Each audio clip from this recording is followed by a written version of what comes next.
We ready? All right. Good morning. Thank you for joining us. My name is Major Philip Ridgell. I'm the Public Information Officer here at the Boone County Sheriff's Office. To my right and left is our command staff, to include Sheriff Hill. I want to start with some thank yous, because some thank yous are certainly in order as we've worked through these last several days. I was asked on the scene how many agencies had responded. There was quite the showing down on the scene in Walton, and I'm just going to acknowledge each and every one of them before we really get started. From Boone County, our Public Safety Communication Center, Boone County Emergency Management, Chief Petticord with the Hebron Fire Department. He assisted with the Boone County EMA, the Florence Police Department. They assisted us with calls in Boone County, as well as SWAT operations, the Walton Fire Department, and the Verona Fire Department. From Kenton County, we had the Kenton County Emergency Management, their director, Todd Shulkers, the Northern Kentucky Regional SWAT Team. They assisted us with SWAT operations, the Kenton County Police Department, the Kenton County Sheriff's Office, the Villa Hills Police Department, the Covington Police Department. They also assisted us with SWAT operations, Taylor Mill Police Department, Lakeside Park, Crestview Hills Police Department, Fort Mitchell Police Department, Independence Police Department, the Fort Wright Police Department, Erlanger Police Department, Edgewood Police Department, Ludlow, Park Hills, and the Pioneer Fire Department. So to say that we don't have an incredible group of first responders would just be an utter lie. Everybody down there was selfless, and it was truly a team effort in a variety of different capacities, and I wanted to make sure that they were all recognized. I'm going to get into a couple of different things here first. We're going to talk about our deputies, and then I'm going to get into some investigation updates, and then I'll take your questions at the end. The wounded deputies from the August 28th shooting in Walton are identified as Deputy Gerald Mitchell Wilms and Deputy Kyle D. Floor. Deputy Wilms is 30 years old and began his law enforcement career with the Boone County Sheriff's Office in 2018. He is currently assigned to our patrol division as a field training officer, and he is also a member of our SWAT team.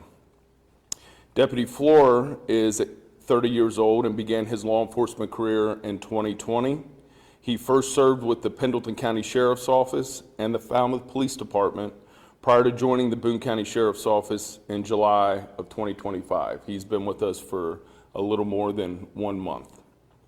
On the night of the shooting, Deputy Wilms was training Deputy Floor. Deputy Wilms sustained gunshot wounds to both of his legs and was discharged from UC Medical Center on Monday, September 1st, 2025, and he is currently resting at home.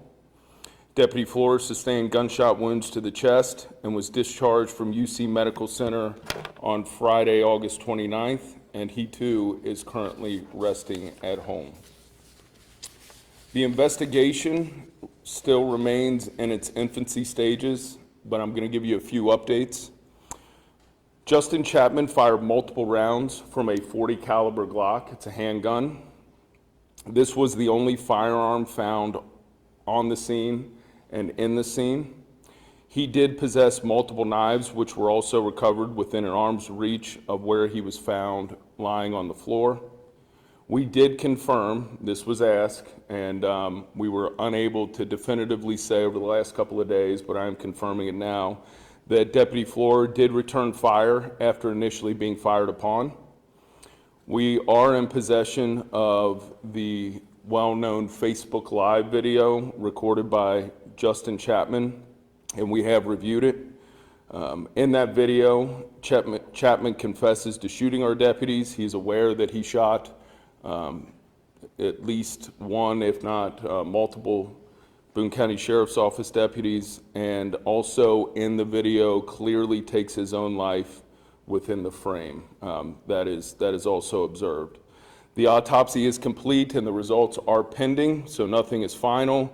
However, I can report that during that initial examination that Chapman was not injured from the exchange of gunfire and sustained only injuries that were self-inflicted.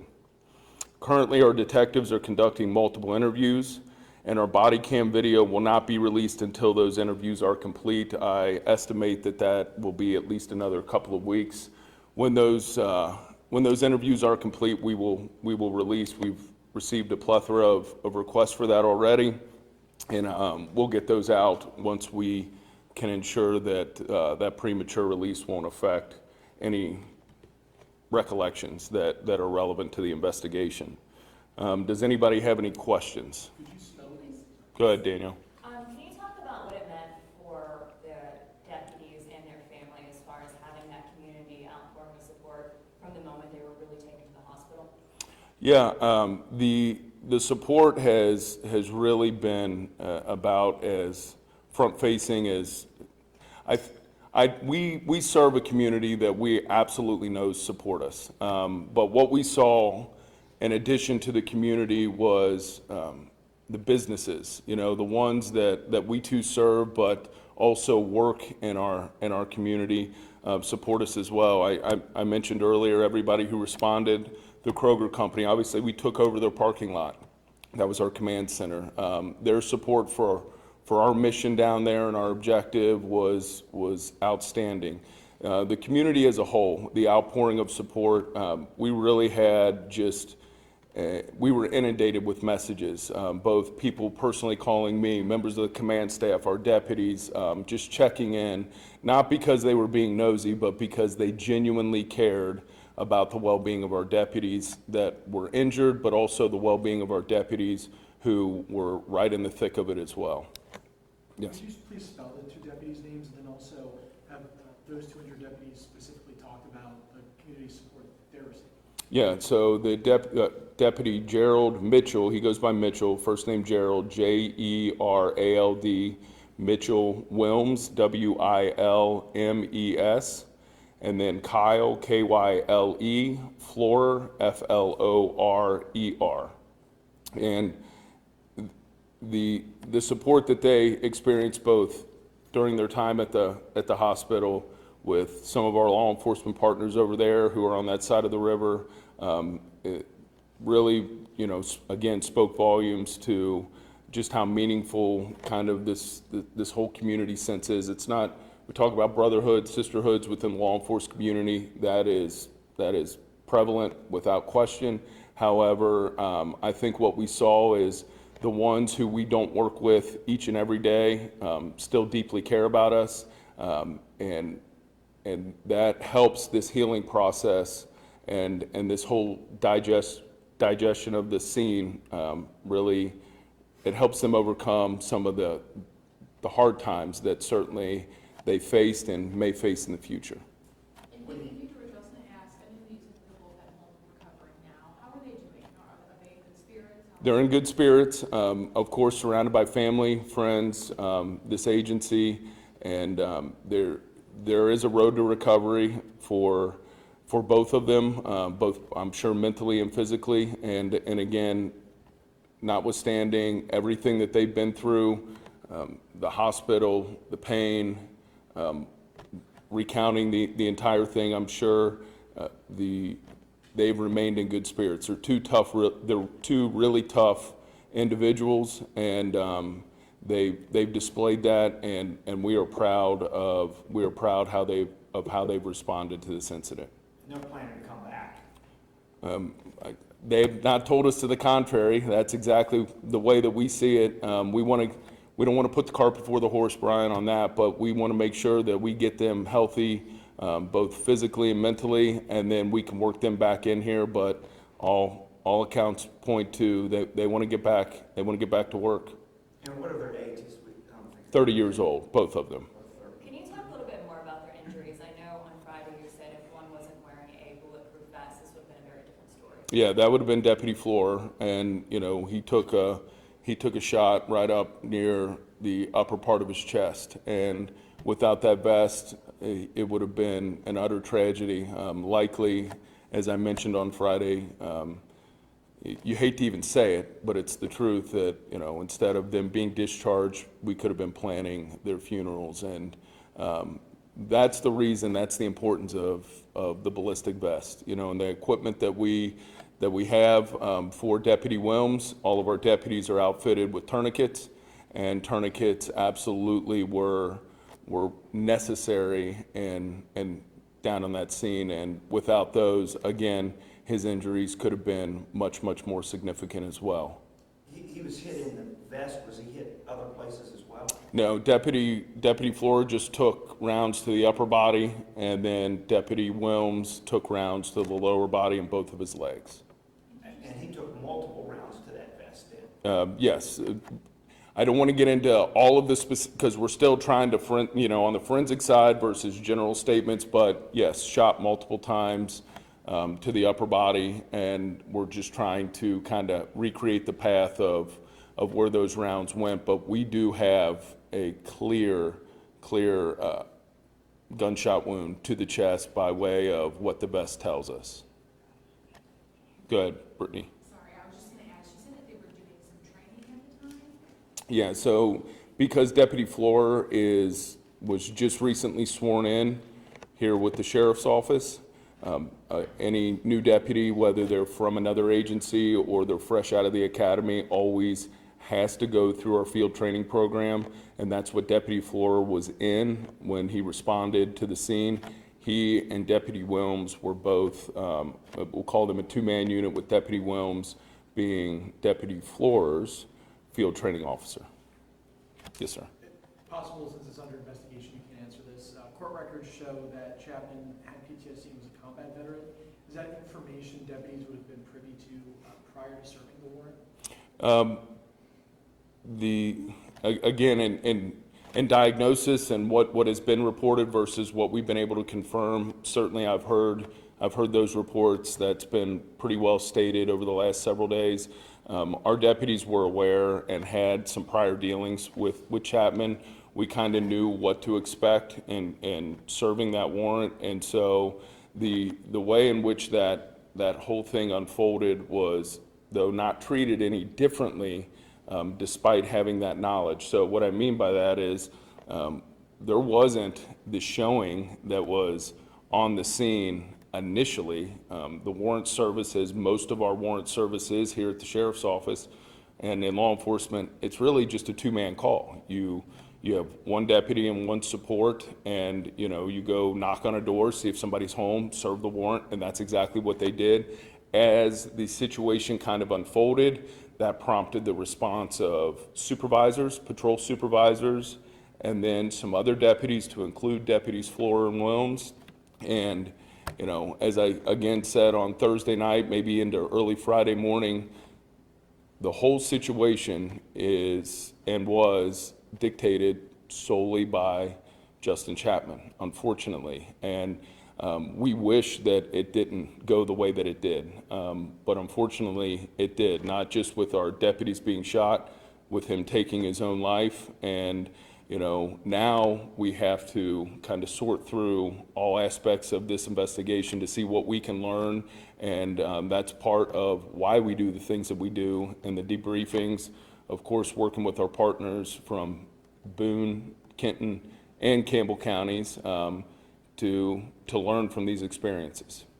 Can you talk to us about this strategy? Does Boone County have any programs, Boone County Sheriff's Office have any programs to bring social workers to homes where there is suspected to be somebody dealing with mental health issues? Yeah, so last year the fiscal court through on the county side, not strictly under the sheriff's office, hired 3 police social workers, and those 3 police social workers are assigned to our office, and they have, over the last several days, been utilized, and we have been deploying them where necessary, because of course some of those in the community that were down in Walton as well experienced a lot of things, and our community resource program that is in large part implemented and supported and executed by our police social workers will be accomplished here. Can you kind of break down the timeline of sort of what happened in terms of, like, you you kind of hear certain things on these videos. It sounded like they gave him some warnings. Maybe they hit the door, they go in. Talk to us about how that unfolded, and then kind of the strategy in doing that, the thought behind doing that. Yeah, as I said, the initial warrant service started with, from what I understand, 2 deputies. When they got down there, and Chapman announced through a doorbell camera to basically get off of his property, the 2 deputies then called their supervisors, and there was more of a response, because this was not a search warrant, this was an arrest warrant. We had the arrest warrant for Justin Chapman. There wasn't any other necessary procedure from a court process that needed to be accomplished, because we had an arrest warrant already on record. When they got down there, they were down there and announced pretty consistently for 30 minutes prior to forcing entry through the front door. Prior to even doing that, they confirmed that Chapman was in the house. They spoke with neighbors. They did their due diligence. They positioned themselves in front of his home and attempted multiple times to call him out, as well as clearly announced themselves as Boone County Sheriff's Office deputies.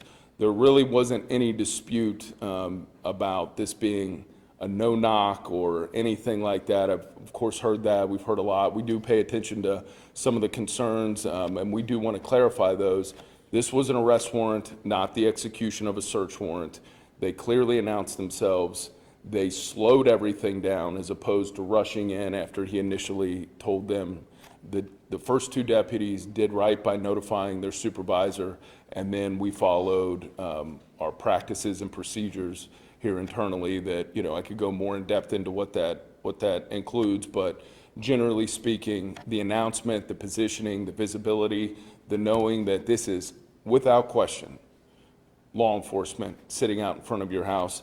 They tried to call him out by name. They tried to call out any other people in that unit, 103. And even after the door was kicked in, after we were going to advance to take him into custody, they announced themselves again prior to entering the home. So there was, without question, clear announcements for Chapman. And I will tell you, Brian, that he acknowledged that. He knew that in the video. He knew that it was law enforcement. It was not, somebody was trying to break in. This wasn't a castle doctrine type of situation that was misconstrued. He knew that when he pulled the trigger, that it was law enforcement at the bottom of the steps. And he retreated up the stairs. I think you mentioned one time he put up a curtain somehow. Yeah, there was some kind of drape affixed at the top of the stairs, and I can only assume that, he retreated on the back side of that curtain.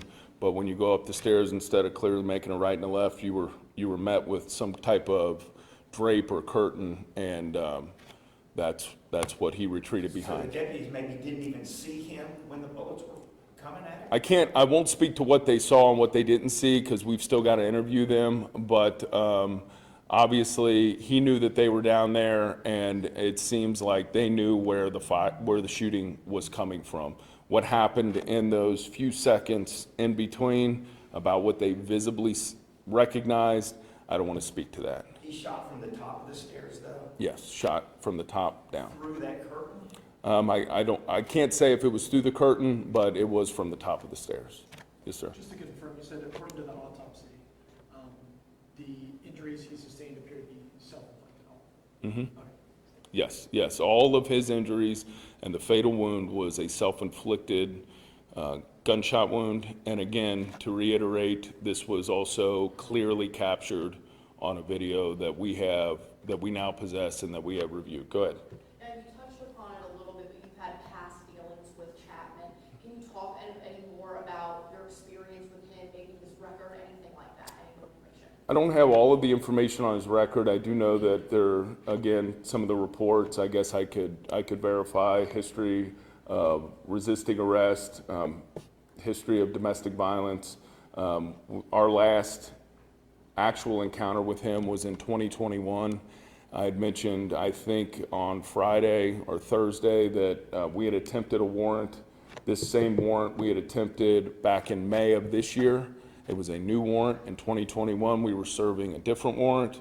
That warrant was served, and he resisted arrest. We took him to jail, and that court proceeding, I guess, worked its way out. And then here in 2025, in May, we attempted this warrant again and were unsuccessful and had negative contact. That was a term that I used on Friday. We had negative contact with him, and then last Thursday, we were attempting that warrant service again. Yes? You mentioned that he himself was taking the video. What all did that show?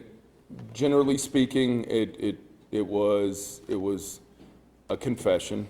You know, he did confess on the video. Not having verbatim terms or quotes for you, I don't want to editorialize it too much, but he did make confessions. That even law enforcement was outside? This was after he had, the video that I'm referring to was after our deputies had already been shot. So he acknowledged kind of the aftermath and the seriousness of what he had just done, and then through the course of the video, made various statements, and then sadly and ultimately took his own life. Real quick, I wasn't here for the last press conference, I apologize if you already said it, but what kind of weapon and what kind of caliber was it he was using? He was using a .40 caliber Glock handgun. Did they get streamed out live? Yeah, that's the way we weren't able to see it live, but he did, from what we received multiple reports that, yeah, he streamed that entire video that we possess live for everybody to see, or at least everybody who had the ability to see it amongst his friends group or It was on a Facebook or Yeah. social media? it was a Facebook live video. And it's no secret that Boone County, as a county itself, has been through a lot this past year, your department itself. Can you talk about the help you're not only giving these deputies, but deputies who are also responded that night, potentially other people who've been affected this past year? Yeah, I think for us, what we're trying to get better every day in that respect. It has been one hell of a 2025 so far, especially one hell of a summer, and there have been a lot of deputies as a result of that impacted in various ways. And so what we're doing is we're not being so prideful to assume that we know everything, because we don't. So we are consulting with medical professionals, mental health professionals.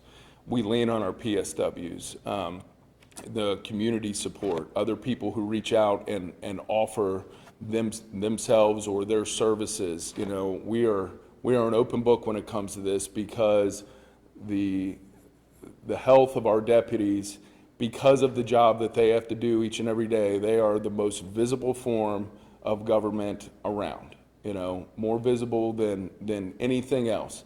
And so with that comes a lot of good, but as we've seen so far this summer, with that can come a lot of bad. And our deputies certainly want to continue to persevere and push through. I think that that's just the competitive spirit behind them. But when something mounts and mounts and mounts, we've got to do right by them to ensure that they're not just for themselves, but we've got a lot of husbands and we got a lot of wives in this agency. We got a lot of mothers and we got a lot of fathers. So we want to make sure we're doing also right by their families, because they get impacted just as much. Anybody else? All right, guys. Thank you very much.